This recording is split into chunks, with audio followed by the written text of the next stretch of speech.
All yours. It's your time.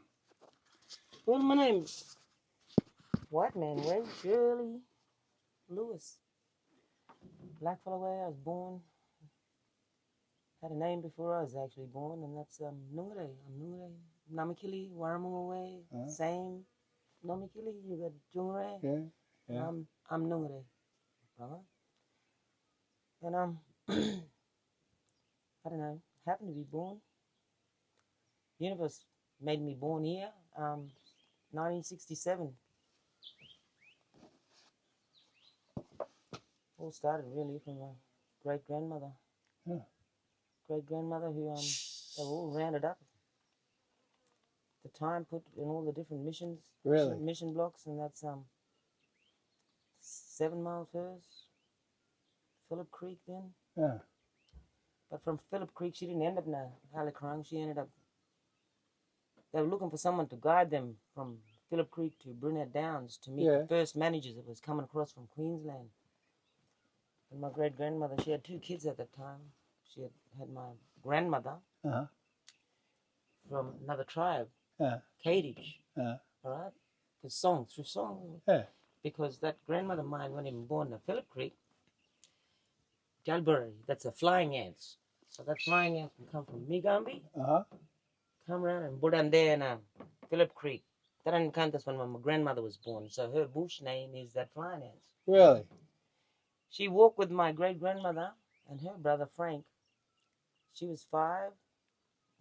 That other pop was 3. Well, Billy walked now from Phillip Creek with them white people. They were looking for a thing. Yeah, I'll go.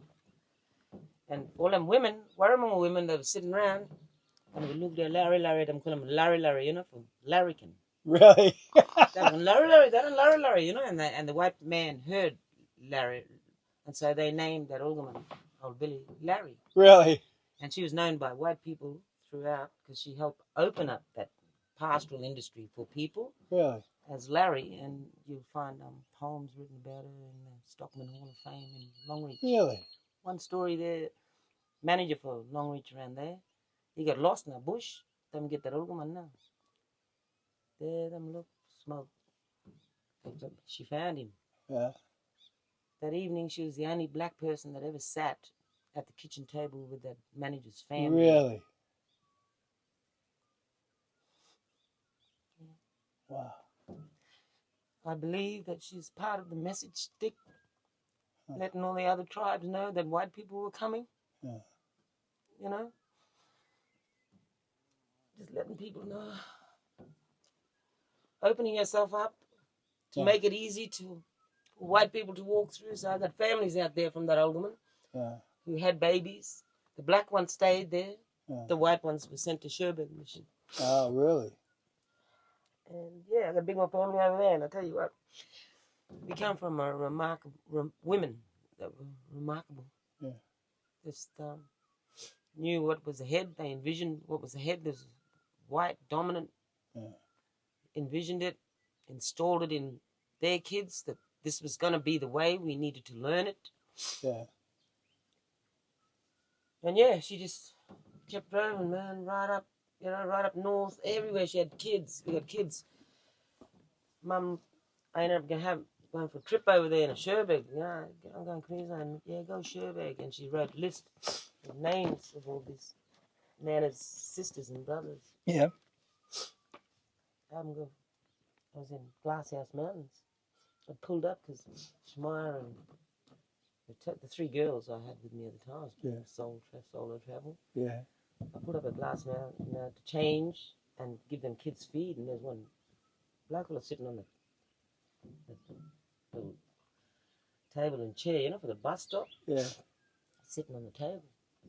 So I've done my business, and I'm going to sit next to him. You know, Perry Cobbo? And he looked at me and goes, yeah, why? And I said, that's my cousin. I come from Tennant Creek, Northern Territory. I've been told to go look for family in Sherbrooke. And he turned around and he said, that's my father. Really? Straight away, boom. I ended up in Sherbrooke Mission from Glasshouse Mountain. Really? And met families. I went to one house and everyone came there. Really? they took me to that cemetery there, and a few of our family members that was taken from Alexandria Station, Brunette, there. Wow. And they were the ones that helped to make Cherbourg Mission, you know, there. Wow. And those days, and I'm part of that Cherbourg Mission, well, now family thing, and we're just Yeah. finding families everywhere there. That's you know, incredible. It's bloody incredible, all right? I've got to thank the white man for some sort of thing. That's technology, I guess, that they brought out very slow in time. But anyway, it's better than nothing. but It must feel nice to find them. look, you know, like the old '67 now, that referendum, you know, like gave all the blackfellas freedom. They could go back. So the station mob, they had trucks, and all these people would get on this truck and go back to where they go. And so there's a truckload that come back to Tennant Creek. Really? With my mum's sister, my nana, and a few other old ladies that connected to Gulf, that was connected to Alderman through my great-grandmother. Really? They would come back, and we were all in the village camp. And I looked at that village camp list back in the days, and I could see our family there amongst all the other family members. Wow. And that village camp has got one family there that's living from back them days, and it's the Rickies and their families through great-grandmother again. It's just a remarkable connection that we really have, and how it's been diluted, or just how people have been separated and segregated over time from when I was born, '67, and how we grew up in that camp, Mulga camp. It was communal. It was a family. Really? It was family knit. It was like a white man communal, you know, like really? how the hippies lived. Really? Well, that's how we lived. Yeah. So my mum was a Nagamara. Every Nagamara in that camp was my mother. Yeah. So every household either had a Nagamara, and all the grandmothers and whatever. So we all looked after, everybody looked after each other. Yeah. I remember going to school from there, to area school, being the only little half-caste white one in that little group. How did you find that? I didn't find it. We didn't grow up with racism or color or anything like that. We didn't just grow up like that. None of that was in us. Yeah. And this whole town, at the end of the day, you know, Mum made it really easy for us, because her father was Alex McDonald, and he was a Maori Scottish, came from New Zealand, welterweight champion. That's where you get the fighter from, is it? It come from the mothers, mate. True story. But him too, because what I found out about him, Mum's father, was that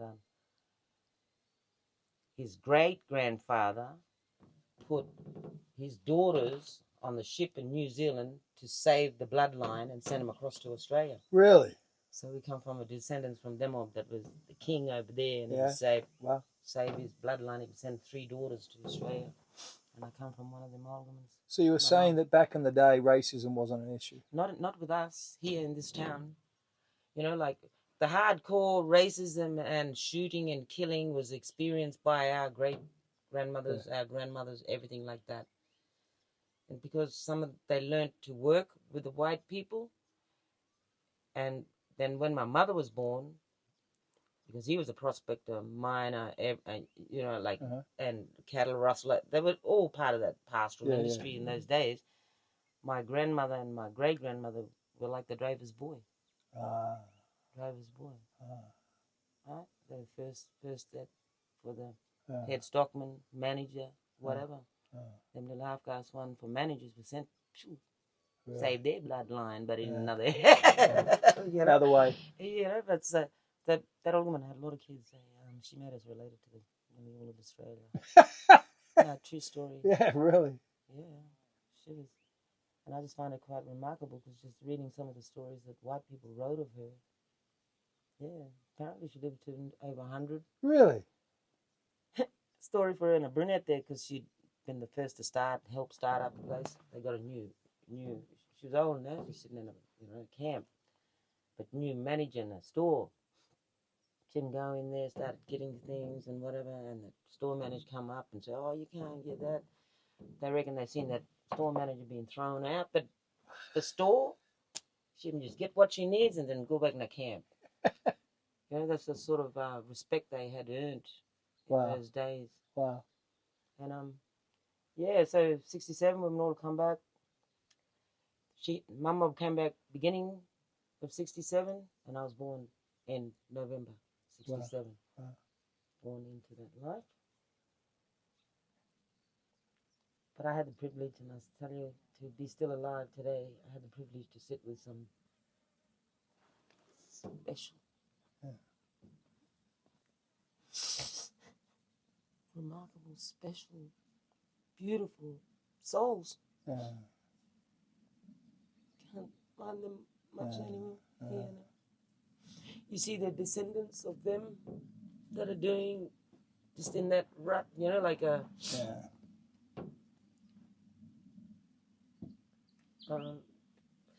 And what that English, Mum would say, go learn Mandiji. You gotta learn the Mandiji way, Bablanji way. You gotta learn how to speak, live, because that's the way it's gonna be.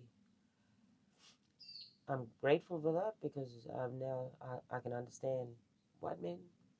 I can understand their bullshit. Yeah.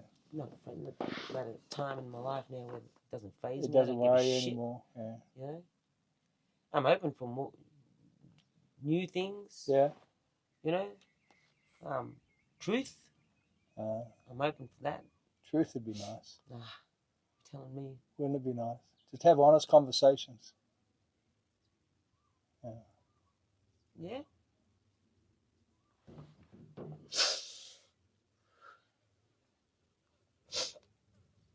Oh God. Anyway, growing up, yeah. So growing up there till I was about 6, and then because Mum was connected to people in town that were prominent, that ran the town. Yeah. Her father ran the town with his fist. It was like cowboy in Indian days. Really? Like, he was cattle rustler. He was whatever, miner, whatever. Yeah. And he ran it like that Tanner Creek Hotel there. Yeah. You got that Rocky's Pizza across the road. Yeah. That end where not where the entrance is, but the other end is where the old Department of Aboriginal Affairs office was. Yeah. And yeah, people, you know, that was the sort of hangout. And he'd hire people. Old grandfather would hire people. And if he didn't think that they worked hard enough, then he wouldn't fucking pay them. So he pulled up there once another in front of the Tanner Creek, and everyone knew that he'd go there after work, just go there, have his beer and then whatever. But he pulled up after work and he's looked in the revision. He's seen that bloke he didn't pay across the road, and he's seen him have a gun. Oh man, always carried a gun. It was cowboys in Indian days, man. So he adjusted himself, got himself ready, and then opened the door, got out of the car and turned around and fucking shot him dead, and then went into the Tanner Creek Hotel and just continued his everyday stuff. But anyway, Wild West. Well, because of him, Mum ended up getting jobs with government people, cleaning police, cleaning teachers, all that. Yeah, she became good friends with a lot of the women in town because she actually ran the town with her fist too, as well, with women. Really? True. Yeah. And so all the white women just loved her. But yeah, so she was pretty lucky, and so 6 years at the camp. Then she was working for Warramunga Pabalu, which is Jalalakari now. Yeah. That used to be Warramunga Pabalu, which is Warramunga Housing. Yeah. And that was started up by the old people that came from the mission at Alikarang. Because after Phillip Creek, Alikarang. Yeah. That's all the plumbers and all them up, you know, the old people. The old man plumber was actually the mediator for all the different tribes that was rounded there. Really? And it was like the Warramunga, Katie, Walpri, and Yawara, Alyawari. Them 4 tribes. He was the mediator. He ended up being mediator, stopping fights, conflicts, because they're all the different tribes together. Yeah, conflicts, yeah. So 67 now when that thing, them go all sent back, and by that time Warramunga married into the other tribes. Yeah. So when the old people came back and the village camp and that Warramunga Pabalu started up, they envisioned, you know, ahead. They was thinking ahead. They was thinking, all right, we're going to make them different camps for the different tribes. Just pull your chair off the it's just squeaking on the bus. There we go, perfect. For the different tribes. Yep. to avoid conflict. Yeah. You know, like that. Yeah. So that's how the town camps all started. Really? From the days from Ali Karang in '67. Wow. Yeah, Mum because she worked for them cleaning. She and one of the ones out of a handful of them got a house in town, mainstream. We grew up. Every year I remember growing up too, but we'd go to Brunette, like for 3-6 months, it depended. Really? At a time, and that was do cultural business. Oh. Because I had brothers, you know. So business would take that long? 3 months, 6 months? Yeah, set it over there, yeah. Just take whatever time and it I'd took. be just going to school there. Ah. That person we buried yesterday, we were all schoolmates at Brunette, man. Were you really? Yeah. So I'd go to school there, you know, like for 3 months or whatever until the business was finished and then come back again. And every year that was the same. Yeah. The same. And when Wambai Mob came to town, our house was the meeting place. Ah. So, yeah, it then became a haven. I then started sleeping with my grandmother because of predators. Yeah. Her room was filled then with all the girls, you know. But they're around, still around now and fucking doing it more than often. More and out in the open, you know, like shit. Yeah. But yeah, then we lived that life there, but still with Nana being alive and that, and my auntie, that cultural business still kept going, flow. They're gone. Then it was just me and my mum, and I was part of the organisations like Anyuni and Jalalakari, around with them old people that started, and just touched myself to the old women, and just learned a lot of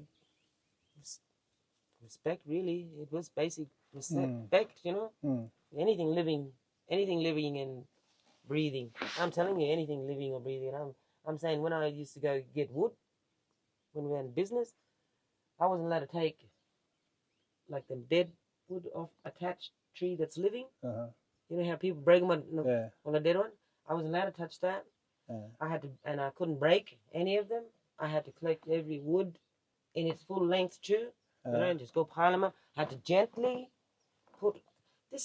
Somebody asked me, "Oh, can you explain respect?" You know, I use this story all the time because it's so simple and basic. You know, trees give us oxygen to live, and we need it. So just not allowed to touch anything that's dead attached to a living tree. Not allowed to break anything. Have to pick little twigs, make little fire, and then when you want big logs, you drag that big log over to the center, let him burn from middle down. Then and when you're placing wood and playing with fire, it's all gentle. You can't just chuck them but like that. Oh man, I was talking. No more like that. You know, I'd be like, true. And you know, and that to me is like, oh my God, Daddy, that's just simple form of respect. Yeah, that's very good. You know, it's just for having some respect for something that's meant to be we consider dead. Yeah, it's very good. Yeah, but yeah, they're all gone now, and you go to town and it's chaos because of that. There's no control. Yeah. I remember the night patrol started up. That started from here, Tennant Creek, went right around Australia. Them old people, they got that police car donated to them. And the old people with CDP rigs, I was one of the drivers, CDP drivers, for the old women. All they had to do was just talk. We'd pull up where something's going on. The old one just want, sing out, so and so and so and so, and they just. They got that. They wanted that night patrol because they seen their young people starting to sleep anywhere and find in the street everywhere, you know, and they were frightened for them. Yeah. So they did that. They started. Now look at it. It's it could be so much better than what it is now. You know, so much better if it went back to basics and everyone. We worked with the police. Yeah. It was a good little collaboration with the community back in those days with them old people alive. Everyone was working together because it was them that were part of the organization with their knowledge. Yes. So Good. it was beautiful. Yeah. We all worked together. We even worked with the white community. Yeah. You know, it was just a community where we dealt with things holistically. Yeah. Good. Now, not so much. It's chaos in there, bros. Yeah. Chaos reigns. Yeah. Government likes chaos. Yeah.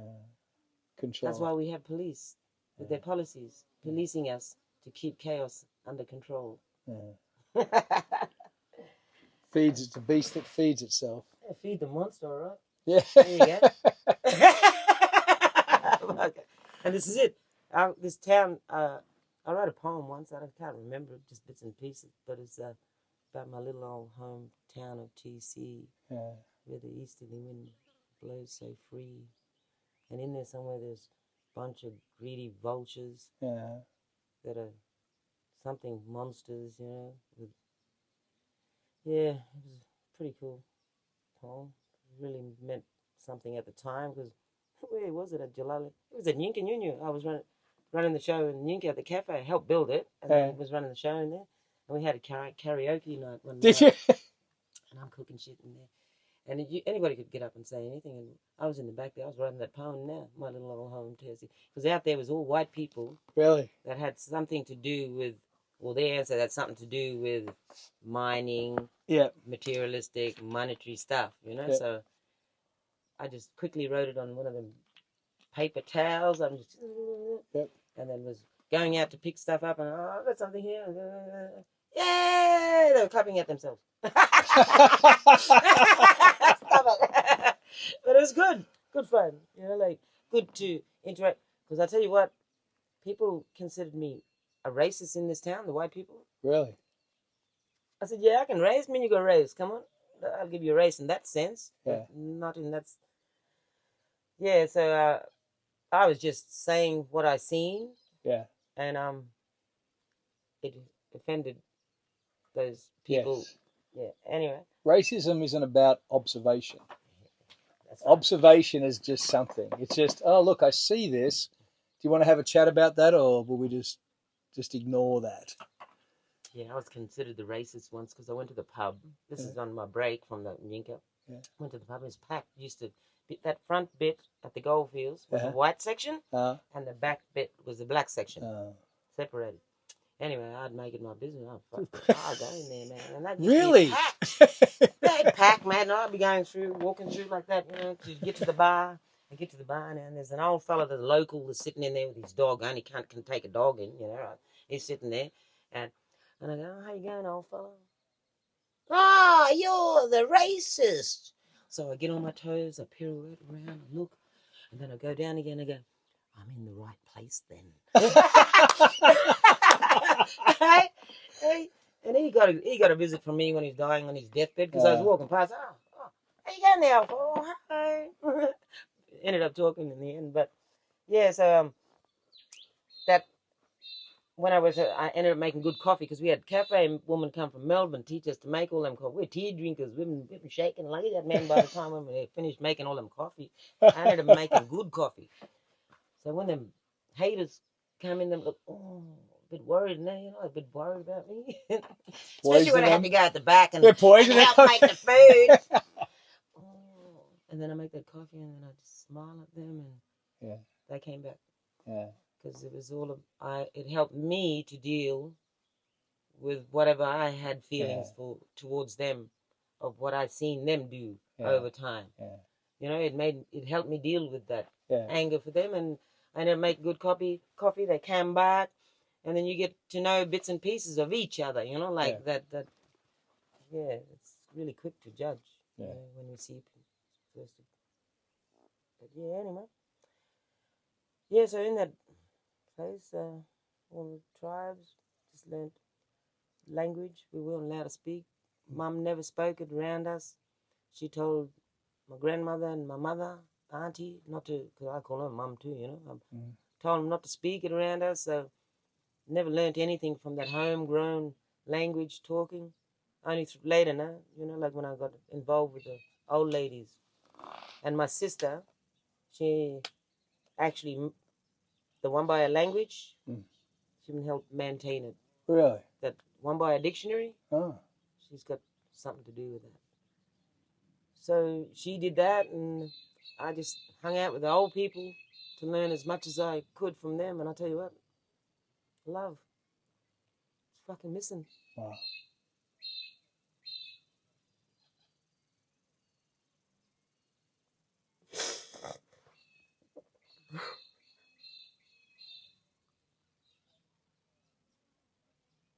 That's what's missing, John. It's love. Yeah. Two of the most powerful English words, love and hate. Yeah. We use. Yeah. But the hate word, freely it just comes Yeah. from my mouth. Forever pulling up my kids, you know. Don't use that word. Yeah. Use I don't like. I don't like this. Yeah. Not that word. It's really easy. It just comes out easy for nothing. Yeah. The other one is harder. It's harder to live, love, harder to give love. I've seen it, but with the old people. Good. I felt it. Yeah. Yes. Yeah. Bloody oath, I don't feel that anymore.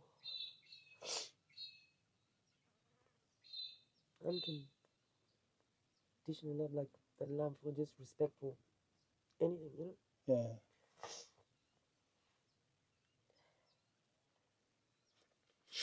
Yeah, anyway, I miss them. But I'm grateful that I had time, what they installed in me, you know? Yeah. Yeah. You had a great privilege. What an honor. I'm one of the most privileged Absolutely. person in this town. Yeah. The others, you know, like the ones that's their grandmother, their aunties, anything, but I had special time with them. Yeah. I never got it from my own unit. Mm. The love I got from my nana, I could just feel it. Mm. She didn't say much at all. Living in town. That would have been special for you. Only time I heard language is when she was swearing, Mum, you know, like on pension day. Yeah. When she'd take Mum take money, and she'd be sitting there with us. Me